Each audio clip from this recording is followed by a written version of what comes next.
Hello दोस्तों, आप सभी का स्वागत है इसके टेक्निकल क्लासेस में। तो चलिए दोस्तों, आज बात करने वाले हैं सेफ्टी एंड हेल्थ। और सेफ्टी एंड हेल्थ का ही क्लास 2 होगा, ठीक है ना। ये जो आज क्लास होने वाला है ये क्लास 2 होगा। इससे पिछला वाला वीडियो अगर नहीं देखे हैं आप लोग सेफ्टी एंड हेल्थ का, तो आप लोग प्लेलिस्ट में जाकर के वहाँ से चेक कर लीजिए, आपको सारा वीडियो मिल जाएगा।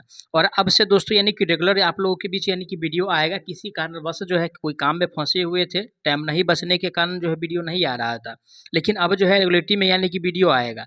सोच रहे हैं कि रीजनिंग और मैथ का भी वीडियो लाएँ, तो आप लोग जो है चैनल को ज़्यादा से ज़्यादा सपोर्ट करें और अपने दोस्तों तक वीडियो को ज़रूर शेयर कीजिएगा।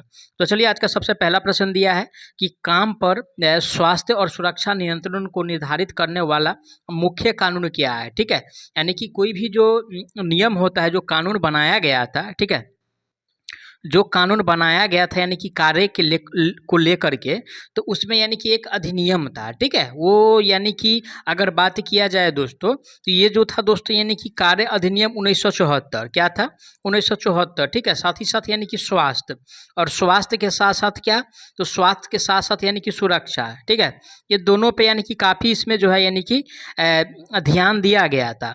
अब रही बात कि ये जो दर्शाता है दोस्तों, वो ऑप्शन कौन दर्शाता है, तो ए में जो दिया हुआ है कार्य अधिनियम 1974 में स्वास्थ्य और सुरक्षा, तो राइट आंसर इसका ऑप्शन ए सही हो जाएगा। और क्वेश्चन देखिए, जो क्वेश्चंस पूछ रहा है उसी प्रकार से यानी कि आंसर देना है।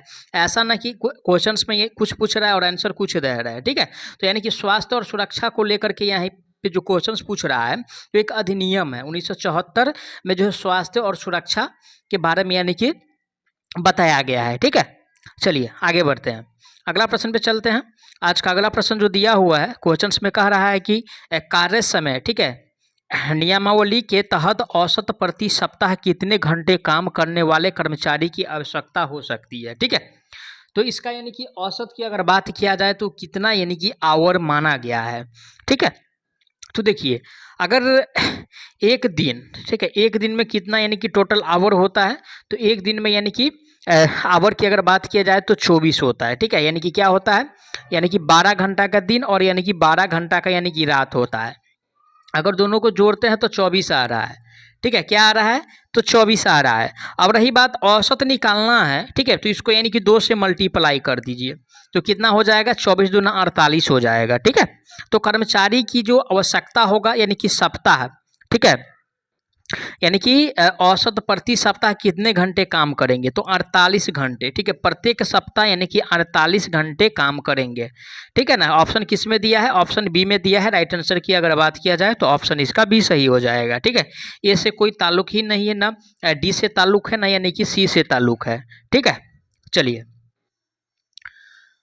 अगला प्रश्न आज का दिया हुआ है, क्वेश्चंस में कह रहा है कि निषेधात्मक चिन्ह का अर्थ क्या है, ठीक है। किसका, तो निषेधात्मक चिन्ह का, ठीक है,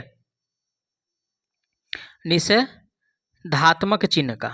अब रही बात कि निषेधात्मक चिन्ह का यानी कि जो यानी कि निषेध नहीं करना, यानी कि ये जो फिगर जो दर्शाता है दोस्तों, ठीक है, यानी कि ये जो दिया हुआ है निषेधात्मक साइन, ये जो दर्शाता है उसके बारे में यानी कि बताना है, ठीक है।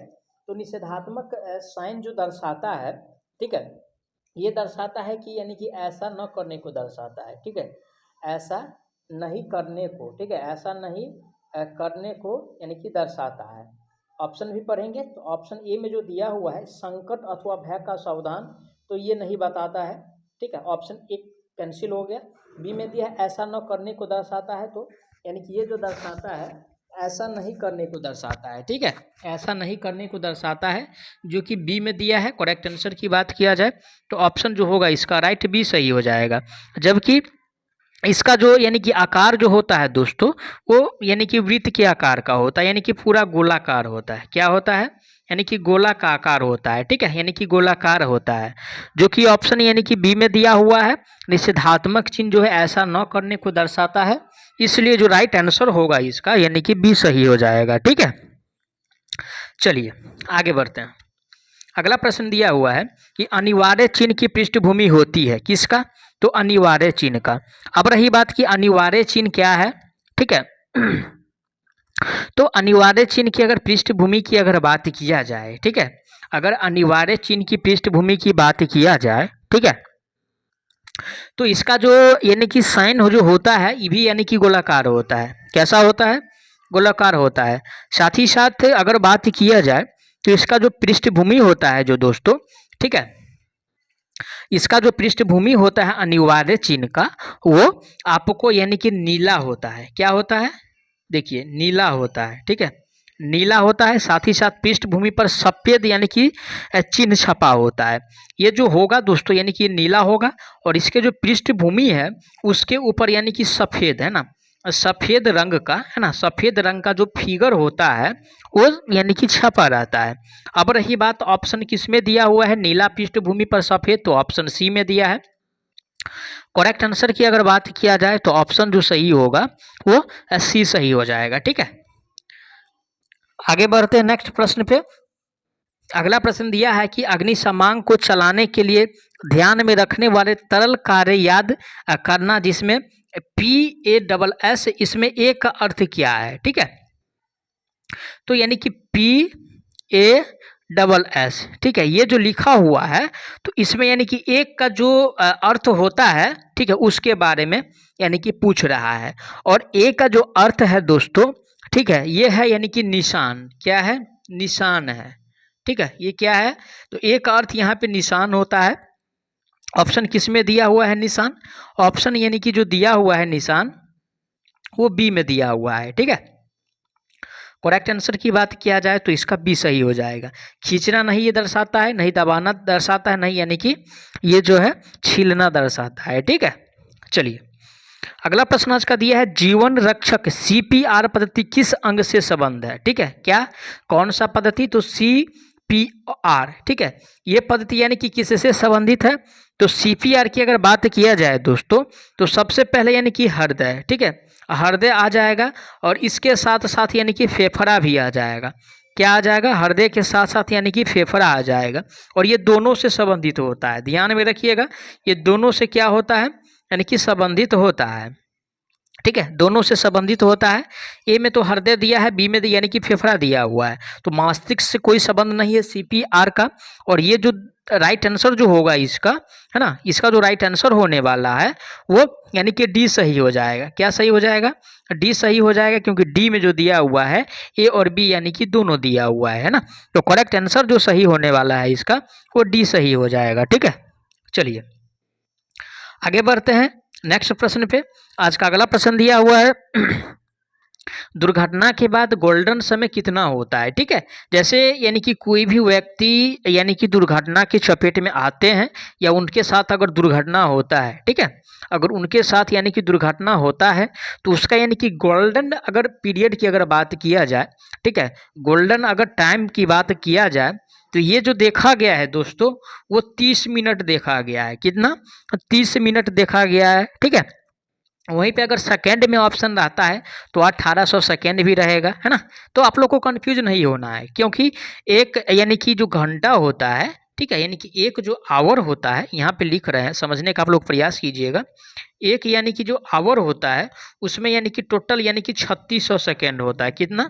तो आधा घंटा पूछ रहा है तो 1800 सेकेंड हो जाएगा। ऑप्शन बन सकता है, इस पर भी क्वेश्चंस बना सकता है, क्योंकि ये सब तो यानी कि बुक में दिया हुआ है।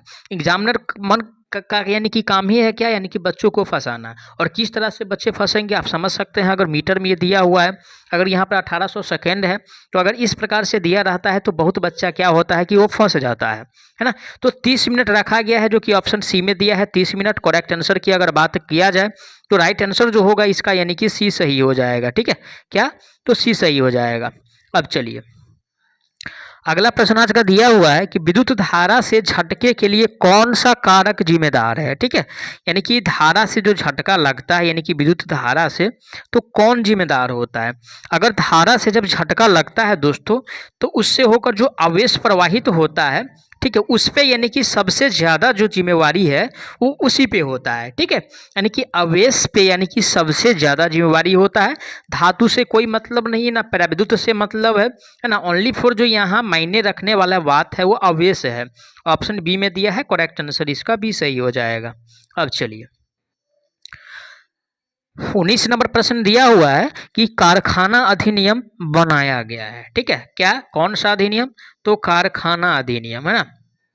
तो कारखाना अधिनियम की अगर बात किया जाए तो ये जो यानी कि निर्मित जो किया गया था, ठीक है, 1900 यानी कि 48, ठीक है, 1948 में यानी कि बनाया गया था, जो कि ऑप्शन सी में दिया है।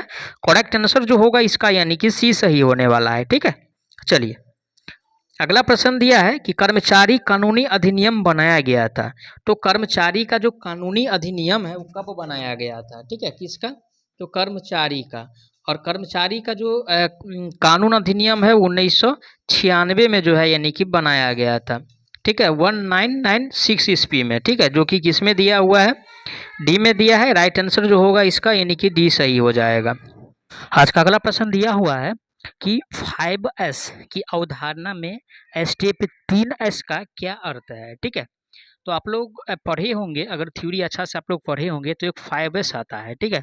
और ये दोस्तों आप लोग अगर बड़े बड़े कंपनी में जाते हैं, ठीक है, अगर बड़े बड़े कंपनी में जाते हैं, है ना, अगर बड़े बड़े कंपनी में जाते हैं तो इससे प्रश्न पूछा ही जाएगा, क्योंकि ये जो दर्शाता है दोस्तों, इसका यानी कि 5 नियम होता है, 1 2 3 4 और 5 होता है। 1 का कार्य क्या है, 2 का कार्य क्या है, 4 का कार्य क्या है, 5 का कार्य क्या है, ठीक है। तो सबसे पहला जो दिया हुआ है यानी कि 1 में, है ना, 1 को समझते हैं। तो 1 में क्या होता है कि सबसे पहले यानी कि जो होता है दोस्तों यानी कि छांटना होता है, ठीक है। आप लोग को समझाने का प्रयास कर रहे हैं, यानी कि छांटना होता है। और छांटना का मतलब क्या, देखिए, छांटना का मतलब ये हुआ जैसे यानी कि बड़ा सामान रखा हुआ है, ठीक है, और छोटा सामान रखा हुआ है, तो यानी कि उसको छोटा को अलग करना, बड़ा को अलग करना, ये छटाई का मेन कार्य हुआ, ठीक है। एक स्टेप कंप्लीट हो गया। अब 2 पे जो आता है, ठीक है, 2 पे जो आता है, ठीक है ना, 2 पे जो आता है यानी कि अरेंज करना। सबसे पहले यानी कि छोटे सामान को रखेंगे, ठीक है, उसके बाद जो है उससे थोड़ा जो बड़ा होगा उसको रखेंगे, ठीक है, उसके बाद जो उससे बड़ा होगा उसको रखेंगे, उसके बाद जो उससे बड़ा होगा उसको रखेंगे, ठीक है। तो यानी कि 2 स्टेप ही यानी कि सही हो गया, यानी कि समझ गए। और तीसरा स्टेप जो आता है, ठीक है, तो तीसरा स्टेप में जो आता है दोस्तों, तीसरा स्टेप में आता है यानी कि चमकाना, जो सामान है उसको क्या करना, चमकाना, यानी कि साफ करना, ठीक है, यानी कि साफ करना। अब यानी कि चौथा पे समझते हैं, चौथा क्या होता है। तो चौथा जो होता है दोस्तों, ठीक है, चौथा जो होता है यानी कि स्टिकर लगाना। जैसे कोई सामान तैयार हुआ तो उसमें यानी कि अपना जो लोगो लगा रहता है, ठीक है, उसे लगाना, ठीक है, यानी कि स्टिकर लगाना, आम भाषा में समझिए, स्टिकर क्या करना, तो स्टिकर यानी कि लगाना।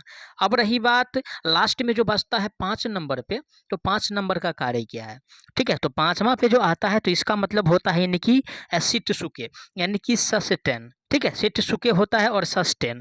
अब रही बात यानी कि 3 वाला पूछ रहा है, और 3 में जो आता है दोस्तों, सबसे पहला पे जो आता है वो सेरी आता है, दूसरा पे जो आता है सीटोन आता है, तीसरा पे जो आता है यानी कि सीसो आता है। और सीसो जो दिया हुआ है दोस्तों ऑप्शन सी में दिया हुआ है, किस में दिया हुआ है, सी में दिया है। राइट आंसर की अगर बात किया जाए तो ऑप्शन इसका सी सही हो जाएगा, ठीक है। चलिए आगे बढ़ते हैं। अगला प्रश्न देखिए, फिर से एक और उसी से प्रश्न है, और ये प्रश्न है कि 5S की अवधारणा में मानकीकरण यानी कि स्टैंडर्डाइज स्टेप के अंतर्गत आता है, ठीक है। मानकीकरण का मतलब क्या हुआ, ठीक है, स्टैंडर्डाइज का मतलब क्या हुआ, तो मानकीकरण का मतलब ये हुआ कि दोस्तों, यानी कि स्टैंडर्डाइज का मतलब ये हुआ कि उस पर यानी कि स्टिकर लगाना, ठीक है, पहले भी बता चुके थे कि स्टिकर को क्या करना, तो स्टिकर को लगाना। जैसे कोई सामान बनाया जाता है तो विदाउट यानी कि लोगों को तो नहीं रहता है। समझिए जैसे कि बजाज का ही कोई कंपनी है, तो बजाज का अगर फैन लेते हैं तो उस पे लिखा रहता है, ठीक है, या छोटा सा इनकी स्टिकर बना के उस पे यानी कि चिपकाया रहता है, ठीक है। वही का जो मेन जो काम है स्टैंडर्डाइजेशन का, ये स्टेप होता है। और ये जो स्टेप होता है दोस्तों यानी कि चौथा स्टेप है। कितना स्टेप है ये, चौथा स्टेप है। इसके बाद एक लास्ट स्टेप जो बचता है, ठीक है, वो होता है यानी कि सस्टेन, ठीक है। और सबसे पहला जो स्टेप है वो सेरी है, दूसरा स्टेप जो है सीटोन है, तीसरा स्टेप जो है सीसो है, चौथा स्टेप जो है यानी कि सिकेट्सु है, और 5वां स्टेप और अंतिम स्टेप जो है वो सिटसुके है, ठीक है। तो अगर ये याद रख लेते हैं तो हो सकता है मैं भी अगर एग्जाम में क्वेश्चंस पूछे तो पूछे, नहीं तो आप लोग कोई भी अगर बड़े बड़े कंपनी में जाते हैं तो आप लोगों की इससे प्रश्न रहता ही रहता है, तो आप लोग ध्यान में रख के चलिएगा। तो मैं आशा करता हूँ आप लोग जो है सारा प्रश्नों को अच्छा से समझे होंगे। कोई भी प्रश्न में किसी प्रकार का डाउट रहता है तो आप लोग उसके लिए कमेंट कीजिएगा, आपको जवाब बहुत जल्द दिया जाएगा। साथ ही साथ आप लोगों से गुजारिश है, विनती है कि अब वीडियो जो है रेगुलर रहेगा, तो इसके लिए ज़्यादा से ज़्यादा यानी कि वीडियो को शेयर करें। तो चलिए मिलते हैं नेक्स्ट पार्ट में, तब तक के लिए जय हिंद।